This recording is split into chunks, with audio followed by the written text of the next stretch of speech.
అందరికీ నమస్కారం. నా పేరు శివాని నాగరం. యూట్యూబ్లో ఒక ప్రైవేట్ ఛానల్లో ఒక ఇంటర్వ్యూ జరగడం జరిగింది, ఒక పాడ్కాస్ట్లో. ఆ ఇంటర్వ్యూయర్ నన్ను కొన్ని క్వశ్చన్లు అడిగారు. నార్మల్గా మన సక్సెస్ కానివ్వండి, మన childhood journey or film success గురించి, డివోషనల్ జర్నీ, స్పిరిచువల్ ఎక్స్పీరియన్సెస్ గురించి అడగడం జరిగింది. దాంట్లో నేను నా స్పిరిచువల్ జర్నీ షేర్ చేసుకున్నాను. కేదార్నాథ్, నా రామ్కోటి రాయడము, తిరుపతి, షిరిడి ఇవన్నీ చెప్పడం జరిగింది. అందులో తిరుపతి గురించి నేను మాట్లాడడం జరిగింది. 15 minutes దర్శనం అది కొంచెం హైలైట్ అవుతుంది. దానికి నేను క్లారిటీ ఇవ్వడానికి వీడియో చేస్తున్నాను. అక్టోబర్ 2025లో నేను ఎయిర్పోర్ట్లో 10,500 శ్రీవాణి దర్శనం టికెట్ నేను మా అమ్మ లైన్లో నిల్చొని టికెట్ తీసుకున్నామని. మా ఆధార్ కార్డులు అవన్నీ ప్రూఫ్స్ ఉన్నాయి.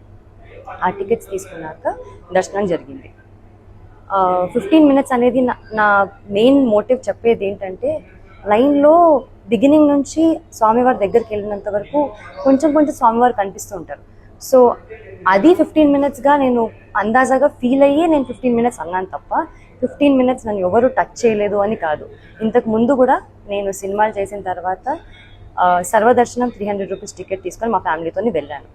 అప్పుడు జస్ట్ 5 seconds 3 seconds హార్డ్లీ స్వామివారిని చూడడం జరిగింది. నా లైఫ్లో ఫస్ట్ టైం 13 years తర్వాత స్వామివారిని అంత దగ్గరగా చూడడం జరిగింది. అది నేను చాలా హ్యాపీగా ఫీల్ అయ్యి ఎక్సైట్మెంట్తో చాలా జెన్యూన్గా షేర్ చేసుకున్న ఎక్స్పీరియన్స్ అంతే. అది కొంచెం మిస్లీడింగ్గా వెళ్తుందండి. నేనే కాదు, నాకు స్పెషల్ ట్రీట్మెంట్ నేను ఒక్కదానే కాదు, మీలో ఎవ్వరు కూడా ఎప్పుడైనా కానీ శ్రీవాణి దర్శనం టికెట్ తీసుకొని వెళ్తే ఖచ్చితంగా స్వామివారి దర్శనం దగ్గరగా చాలా మంచిగా జరుగుతుంది. మీరు కూడా నేనేం ఎక్స్పీరియన్స్ చేశానో అంతే హ్యాపీగా మీరు ఎక్స్పీరియన్స్ చేస్తారు. నాకు దీనిపైన క్లారిటీ ఇవ్వాలి అని నాకు బాధ్యతగా నాకు ఇవ్వాలనిపించింది. అండ్ ఇది నా టికెట్.